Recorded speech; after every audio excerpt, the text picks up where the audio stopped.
Alors, vous le savez, je voulais vous parler, faire un peu le point avec vous, puisque dans cette libre antenne, chacun peut appeler parce qu'il se trouve à un moment de sa vie où il se pose des questions.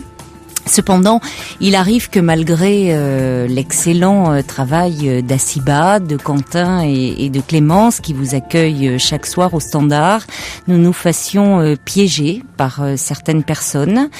qui n'ont pas de réelle demande, mais dont le but est de s'amuser à nos dépens en inventant une situation. Alors, je dois vous dire que lorsque la personne est à l'antenne, et que je m'aperçois de la supercherie, notamment lorsque je me rends compte que la personne a déjà appelé, j'ai une excellente mémoire, et qu'elle ne le dit pas.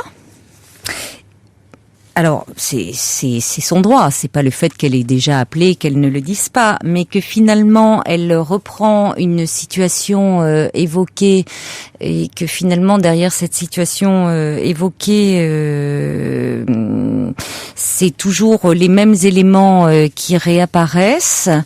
Et qu'elle change complètement au fond à quelques détails près des données, et qu'au lieu finalement de ressentir de la souffrance à la description des faits évoqués, on ressent plutôt un certain plaisir, une certaine complaisance.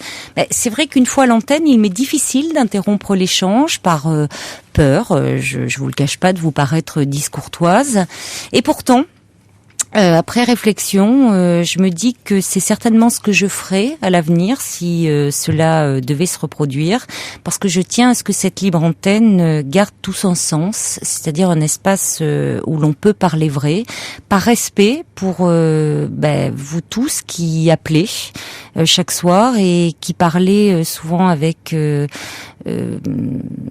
beaucoup de pudeur, beaucoup de sincérité de vous. Donc je ne tiens pas à ce que certains profitent de cet espace pour finalement déballer des fantasmes ou en tout cas parce qu'ils ont des tendances manipulatrices ou perverses,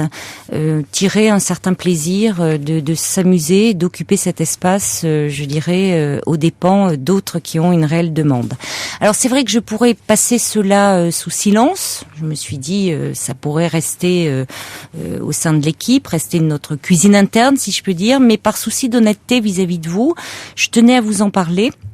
pour vous dire que forcément dans ce type d'émission nous ne sommes pas à l'abri de dérapages. Forcément,